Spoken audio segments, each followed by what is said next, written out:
विद्यार्थी मित्रांनो, आज आपण खऱ्या अर्थाने केशवसुतांची एक दुसरी कविता आपण या ठिकाणी घेऊन येणार आहोत.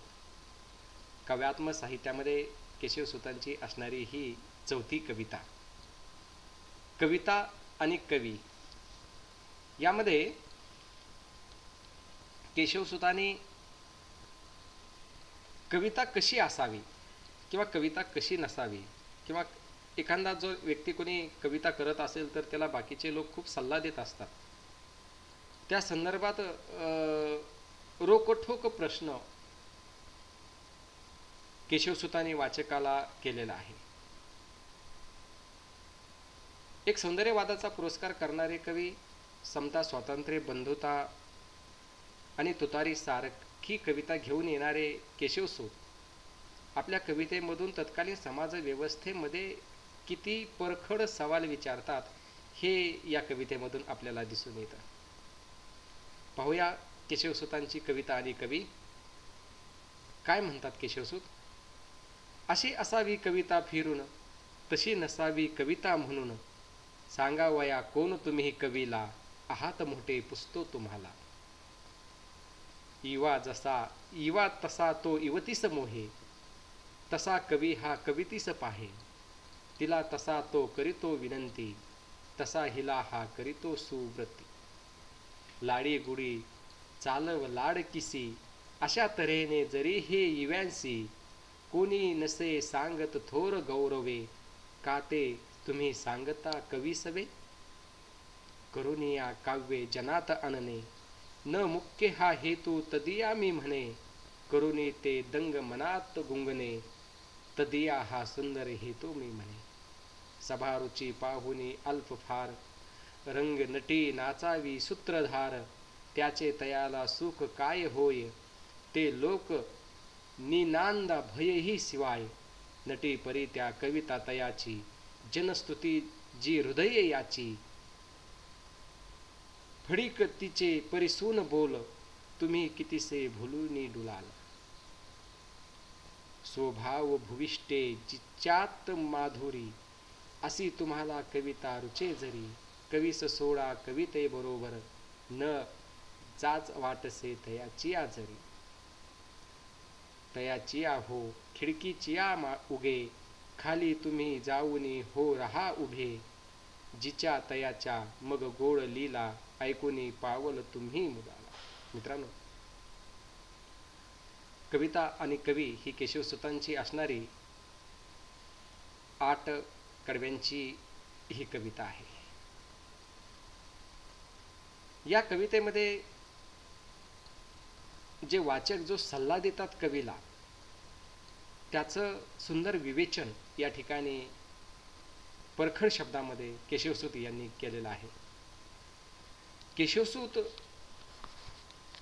इंग्रजी साहित्यातील सॉनेट हा प्रकार मराठी साहित्यात ज्या पद्धतीनं घेऊन येतात, स्वच्छंद मराठीतील प्रणेते असंही केशवसूतांना आपण म्हणतो, व्यक्त करतो. काव्याचा प्रकार सॉनेट जो इंग्रजीतला होता तो सुनीत या नावाने मराठीमध्ये त्यांनी आणलेला आहे. एक सुधारणावादी आग्रहाचे कवी म्हणून केशवसूतांची ही कविता, कवितेमधून समीक्षात्मक दृष्टी घेऊन केशवसूत आपल्या समोर येताना दिसतात. परंतु संवेदनशील मनाचा हा कवितेचा स्वामी आहेत केशवसूत. अनेक विषय त्यांनी फार संवेदनशीलतेने हाताळलेले आहेत. कवितेमधून त्यांनी आपली प्रतिक्रिया दिलेली आहे. हे केशवसूतांच्या काव्याचं या ठिकाणी वैशिष्ट्य आहे असं आपल्याला म्हणावं लागेल. केशवसूतांच्या काळामध्ये कविता ही व्याकरणामध्ये असावी, अलंकारामध्ये असावी, व्रतामध्ये असावी. कारण संत साहित्याचा प्रचंड प्रभाव, केकावली, आर्या, मोरोपंतांची आर्या, छंद वगैरे इत्यादी जे काही परंपरा चालत आलेली होती, ती परंपरा केशवसूतांनी बाजूला सारून एक नवी कविता मराठी साहित्याला अर्पण केलेली होती, दिलेली होती, प्रस्थापित केलेली होती. म्हणून कदाचित त्या काळामध्ये केशवसूतांना तुमची कविता अशी, तुमची कविता तशी असे म्हणणारे अनेक प्रश्न समोर येत असतील. म्हणून केशवसुतांनी ही प्रश्न आपल्या कवितेतून त्यांनी निर्माण केलेला आहे. केशवसूत नेमकं या कवितेमध्ये एक कशा पद्धतीनं वाचकांना, त्या काळाच्या लोकांना कशा भावना व्यक्त करतात हे या ठिकाणी दिसून येते आपल्याला. मित्रांनो, कवीच्या मनातील एक ओढाताण या ठिकाणी लक्षात येते आहे. कवीची मानसिकता ही फक्त कविता वाचकांपुढे आणणे एवढीच असते का? कोणत्याही लेखकाची मानसिकता तेवढीच नसते. तर त्यांची मानसिकता ही स्वतःमध्ये गुणगुणत राहणे. कविता लिहिताना स्वतःचाही कसा विसर पडतो, ती प्रतिभा असते. प्रतिभा ही वेड्याची बहीण आहे असं म्हटलं जातं. काव्य लिहिताना परिणामाचा विचार केलेला नसतो, भविष्यात काय परिणाम होतील याचा विचार केलेला नसतो. कवी हा स्वतंत्र प्रतिभेचा एक व्यक्तिमत्व असतो आणि जो कविता लिहितो ते सर्वसामान्य माणसासारखाच असतो, पण सर्वसामान्य माणसांपेक्षा वेगळ्या विचाराचा असतो, संवेदनशील मनाचा असतो. कवी म्हणतो, कवी आणि त्यांच्या कवितेच्या भानगडीत कोणी पडू नका. ती कविता काय आहे, कवीला तुम्ही नाव ठेवू नका. तुम्हाला वाचू वाटली तर वाचा, नाहीतर कवीला नाव ठेवू नका. कवी समीक्षकांच्या भूमिकेमध्ये येऊन लोकांना सज्जड दम देताना या ठिकाणी आपल्याला दिसून येतात. कवितेमध्ये अनेक अर्थ निघत असतात. जो अर्थ त्याला घ्यावायचा आहे तो अर्थ या ठिकाणी आपण घेऊ शकतो. काय म्हणतात केशवसूत, की अशी असावी कविता फिरून तशी नसावी कविता, म्हणून सांगावया कोण तुम्ही कवी आहात मोठे पुसतो तुम्हाला. मी तुम्हाला विचारतो आहे, कोण आहे तुम्ही? तुम्ही मला सांगा की कविता अशी असायला पाहिजे, कवितेमध्ये हे शब्द नको, कविता तशी असायला पाहिजे, तुम्ही नेमके कोण आहात? हा प्रश्न या ठिकाणी केशवसूतांनी केलेला आहे. केशवसूत म्हणतात, कविता आणि कवीचं नातं काय आहे? युवा जसा तो युवतीस मोहे, तसा कवी हा कवितीस पाहे. तिला तसा तो करीतो विनंती, तसा तिलाही करीतो सोवरती. कवी कसा असतो? ज्या पद्धतीनं एखादा युवक एखाद्या आपल्या प्रेयसीला, आपल्या युवतीस तू जसा मोहित होतो, तसा कवी सुद्धा कवितेमध्ये कवितेच्या प्रेमात पडत असतो. प्रियकर जसा आपल्या प्रेयसीला विनंती करतो, तसा कवीही आपल्या कवितेला कुरवाळत असतो, तिला एका साच्यामध्ये बसवण्याचा प्रयत्न करत असतो.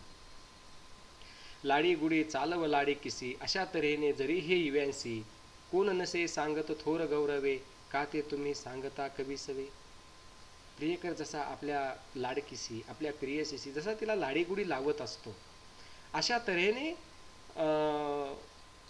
कवी सुद्धा आपल्या कवितेला ओंजारत असतो, पाहत असतो, परत परत लिहित असतो, तिच्यावर प्रचंड प्रेम करत असतो. आणि तुम्ही कोण आहेत की सांगणारे की कविता कशी असावी आणि नसावी? प्रेमामध्ये पडणाऱ्या एखाद्या युवक आणि युवतीला जर कोणी सांगण्याचा प्रयत्न केला तरी ते ऐकतात का? अर्थात नाही. तर ती प्रतिभेमध्ये प्रतिभेचा जोहर, प्रतिभा ज्यावेळेस प्रचंड ती संवेदना रूपाने कवीच्या ठिकाणी असते, त्यावेळेस कविता पूर्ण झाल्याशिवाय त्या कवीला अस्वस्थ बसू देत नाही. ही भूमिका या ठिकाणी केशवसूता तळमळीनं व्यक्त करत असतात. करुणी या काव्य जनात आणणे, न मुख्य हा हेतू तदिया मी म्हणे, करुणी ते दंग मनात गुंगरे, तदिया हा सुंदर हेतू मी म्हणे. कवितेचा नेमका हेतू काय आहे? कविता येते, लेखक कविता लिहितो म्हणजे नेमकं काय करतो? तो काही लोकांच्या समोर वाचण्यासाठी देण्यासाठी लिहितो का? नाही. करुणी या काव्य मनात आणणे, त्यांनी जनामध्ये कविता येण्यासाठी कविता आणत नाही, लोकांना कविता वाचण्यासाठी देण्यासाठी तो लिहित नाही. तर तो स्वतः आनंदी होत असतो, स्वतः मनात तो गुणगुणत असतो, स्वतः त्याची आतून निर्मिती होत असते आणि तो स्वतःशी प्रामाणिक राहून तो लेखनी चालवत असतो, ती कविता जन्माला येत असते. ही भूमिका केशवसूतांची या ठिकाणी आहे. सभारुची पाहुणे अल्पफार, रंगनटे नाचावी सूत्रधार, त्याची तयाला सुख काय होय, त्याची तयाला सुख काय होय, ते लोक निंदन भये शिवाय. काय आहे? सभारुची जर एखादी नटी जर नाचत असेल तर लोकांना त्याचं सुख मिळतं. ती सूत्रधार तिला नाचवत असतो पाठीमागून, एखाद्या गाण्यावर डान्स करत असतो, एखाद्या चालीवर बोलावर ती नटी डान्स करत असते, पण त्यावेळेस त्या डान्सचा, त्या नाचचा ती पूर्णपणे आनंद घेत असते ती नटी. तिला लोक आपली निंदा कशी करतील याचं भीती कधी नसते. त्या तिला जर भीती वाटत असेल तर ती डान्स करू शकेल का? तर अर्थात नाही. म्हणून कविता सुद्धा अशी आहे की लोक कवितेला कशी समीक्षा करताल, कशी निंदा करताल याचा विचार न करता कवी हा ती कविता लिहित असतो. नटी परी त्या कविता तयाची, जनस्तुती जी हृदय याची, फळीक तिची पसरुनी बोल, तुम्ही कितसे भुलूनी डुलाल. की नटी परी त्या कविता तयाची, जनस्तुती जी हृदय. पहा, एखाद्या चित्रपटातल्या गाण्यावर जर एखादी नटी जर नाचत असेल तर आपण तिला खूप उचलून धरतो की अरे वा, खूप छान गाणं ते गीत आहे, असं आपण म्हणतो.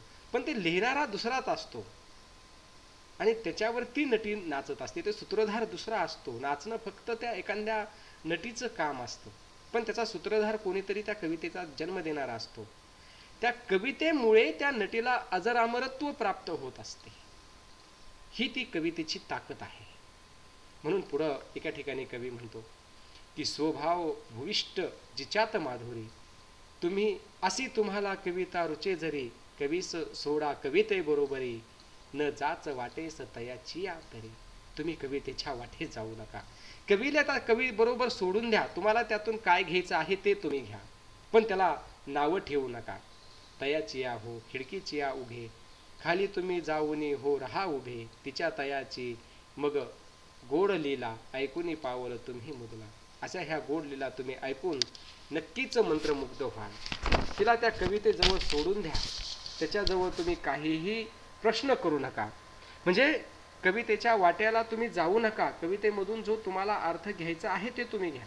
त्यापैकी तुम्हाला जो अर्थ तुमच्या लक्षात येतो तो तुम्ही घेतला तरी चालेल. या ठिकाणी तुम्ही तेवढ्याच अर्थाने समाधानी व्हा जो तुमच्या लक्षात येईल. तुम्हाला जे हवे आहे ते तुम्हाला मिळते. खरं तर मराठीमधले एक प्रसिद्ध कवी आरती प्रभू यांचे विचार या ठिकाणी खूप महत्त्वाचे वाटतात. ते म्हणत होते की माझी कविता समजून घ्यायची आहे तर स्वातीच्या नक्षत्रात जसा थेंब अमूल्य असतो त्याप्रमाणे तुम्हाला तुमच्या मनाची तयारी ठेवावी लागेल. तयारी असेल तरच माझ्या कवितेच्या वाट्याला जा. पहा किती महत्त्वाचं आहे. आणि या कवितेतून इथेही केशवसुतांची भाषा अशीच दिसून येते. जर माझी तुम्हाला कविता समजून जर घ्यायची असेल तरच माझी कविता वाचा, अन्यथा माझ्या कवितेच्या वाटेला तुम्ही जाऊ नका. ही केशवसुतांची भूमिका आपल्याला या ठिकाणी दिसून येते. मित्रांनो, कवीची एक समीक्षात्मक मानसिकता या कवितेमधून आपल्याला दिसून येते. त्याचबरोबर कवीने लोकांना सज्जड दम दिला आहे असं आपल्याला म्हणता येईल की माझ्या कवितेच्या तुम्ही वाट्याला जाऊ नका. बाबांनो, तुम्हाला वाचायची असली वाचा. आमचा हा हेतू कविता लोकांमध्ये आणणे हा नाही. आम्ही स्वतःशी प्रामाणिक राहून कविता करतो आहोत, लिहितो आहोत. ही भूमिका असते. जर लोकांनी जर त्याची समीक्षा जर चित्रविचित्र जर करत राहिले तर लेखक हा जन्मास येणारच नाही. कोणी कविता लिहिणारच नाही, कोणी कथा लिहिणारच नाही. अशी हे आहे. म्हणून त्या काळामध्ये एक व्रत, अलंकार अशा बांधणीमध्ये जी कविता होती 18व्या शतकामध्ये, तर त्या सर्व परंपरा तोडून केशवसुताने आपली मुक्त कविता, अनेक विषय घेऊन कविता मराठी साहित्यामध्ये रुजवलेली आहे. म्हणून केशवसूत हे मराठी साहित्याचे आधुनिक कवी कुलगुरू ठरतात. मित्रांनो, या ठिकाणी आपण थांबू. केशवसुतांच्या संदर्भामध्ये शेवटची कविता आपण पुढच्या तासामध्ये घेऊन येऊ. तत्पूर्वी खूप खूप धन्यवाद.